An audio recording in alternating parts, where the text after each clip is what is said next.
The final day of balloting for Russian-held regions of Ukraine. Nearly 4 million people have been asked to vote in referendums on joining Russia. Ukraine and its Western allies have dismissed the election as a sham. Authorities in Russian-held territory in Ukraine are wrapping up their referendums on whether or not they should join Russia. The results could be announced as early as tonight. The European Union and the US say they'll not recognize the ballots amid widespread suspicion of rigging in favor of allegiance to Moscow. There are reports from sources close to Russian President Vladimir Putin's government that the annexed regions could be named the Federal District of Crimea. It would comprise the Crimean Peninsula, which was forcibly taken in 2014, and the 4 areas where referendums are underway. President Putin is expected to announce the accession of occupied Ukrainian territories this Friday. British intelligence says Moscow will use the move to consolidate patriotic support for the war. But domestic unease about recent moves on partial military mobilization could sour that mood. Meanwhile, in Kherson, Ukraine's armed forces say occupying Russians have completely closed off the region, preventing people from entering or exiting.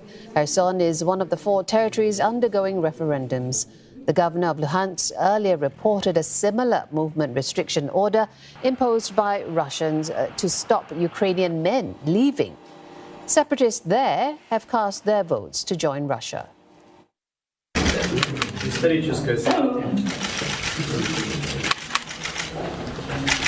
Я голосую за вступление в Российскую Федерацию. Я отдаю свой голос за наше светлое, счастливое будущее в составе Российской Федерации. За светлое и счастливое будущее наших детей, наших внуков, наших потомков. Я вам тоже покажу.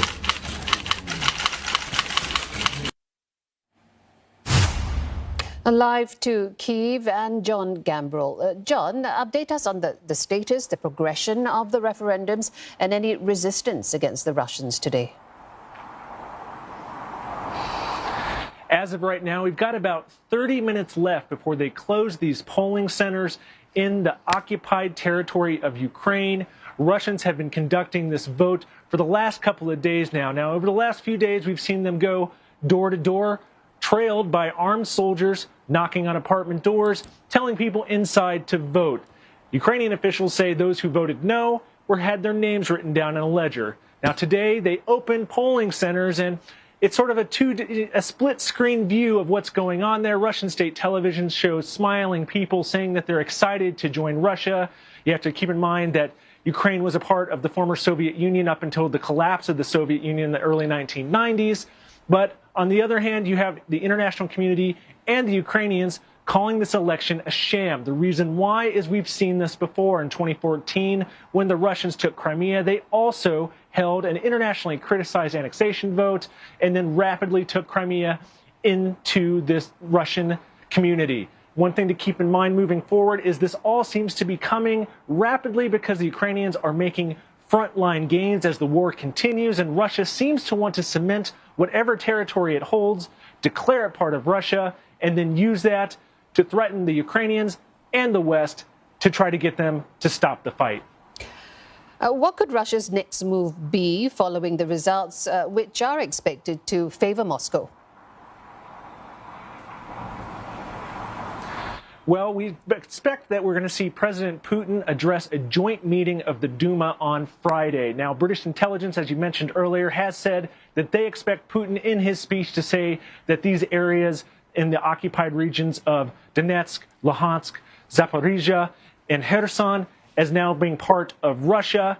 And then he'll go ahead and probably extend sort of that security umbrella over that area. Now, in the recent couple of days, we've heard the Russians say that they're willing to use conventional as well as nuclear weapons to defend their territory. This, again, seems to be part of a threat to try to get the West to back off. Have to keep in mind that the West has been really supplying Ukraine, getting them off these old Soviet-style weapons into NATO-grade weapons. giving them long-range weapons and missiles in order to be able to strike deep behind the Russian lines to disrupt their ammunition and supply lines.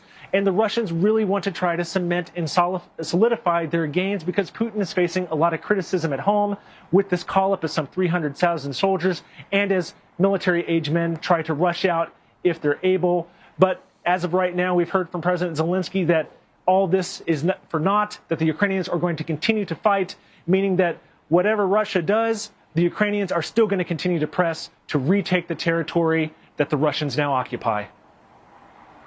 John Gambrell in Kyiv, thank you for that.